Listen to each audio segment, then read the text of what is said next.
the Zegrzyński Lake to present you a car that looks a bit like a boat.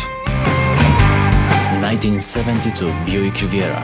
From the front looks like a US car from 70s, but in the back we have this beautiful boat roofline.